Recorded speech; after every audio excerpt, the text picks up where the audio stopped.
board certified OBGYN and MIGS Dr. Greg Marchand joins us now to discuss this new development. Good morning to you and thank you for joining us. Why are we seeing this? I mean, I am completely confused and baffled by this. So what about this drug is helping women get pregnant, whether it's by surprise or not? It's a very interesting phenomenon. It's one I've heard about both on the internet and from my colleagues, and one I've seen in my own practice too.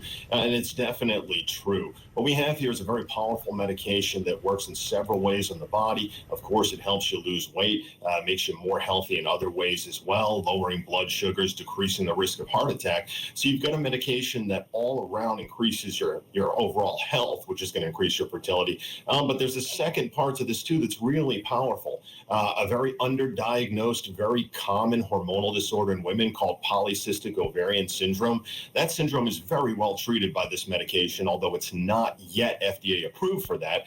And that is a disease that's keeping a lot of women from getting pregnant. So I'm seeing exactly what you're seeing. I'm seeing a lot of women that after I start on the GLP-1 agonist, after they've been on it for a while, they might come in with a positive pregnancy test and say, I didn't think I could get pregnant, or my husband and I have been trying for years. We just had given up, and now suddenly I have a positive pregnancy test.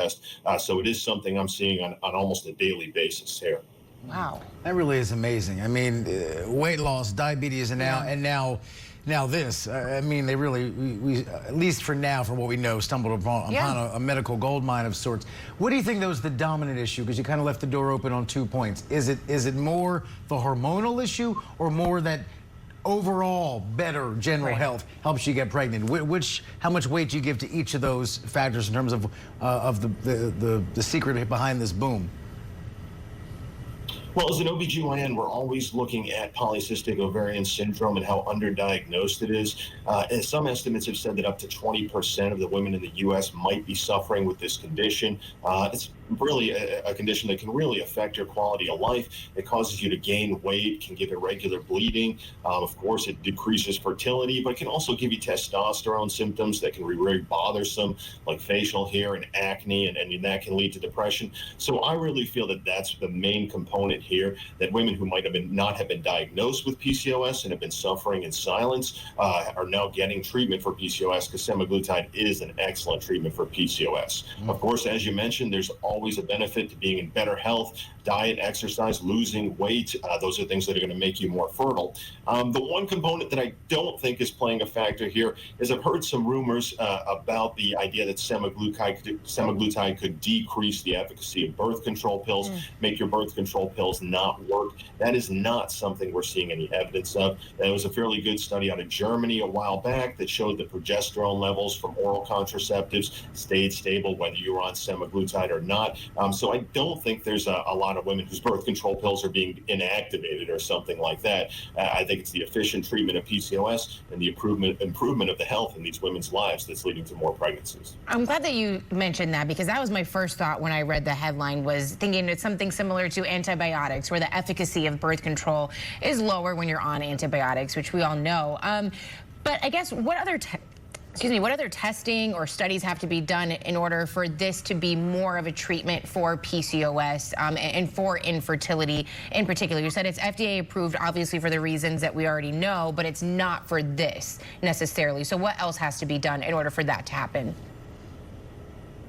Well, they're going to have to go down the road of doing another FDA clinical trial. These are expensive trials to see how much better women do on the medication who already suffer from PCOS. So unfortunately, most likely will be some time before that goes forward. But in the United States, we do have the ability to prescribe things, what we call outside of the indications, or off-label indications. So myself and many other OBGYNs are already doing that to help patients with PCOS. And hopefully that'll be more of a mainstream movement among physicians, because this is really a great medication to help women who suffer from PCOS. And there's a lot of women out there who do suffer from PCOS and don't understand they have the diagnosis yet. And just real quick, in 10 seconds, women who are watching this and going, uh-oh, I'm on Ozempic, but I don't want no baby. What is your advice to them? Don't worry, don't panic. Your birth control will still work. You don't need a backup method. Just continue to take your birth control pill at the same time every day, or you can rely on your other method, like a long-acting reversible contraceptive. And there we go. All right, Dr. Marchand, thank you so much for joining us. We appreciate it. Thank you.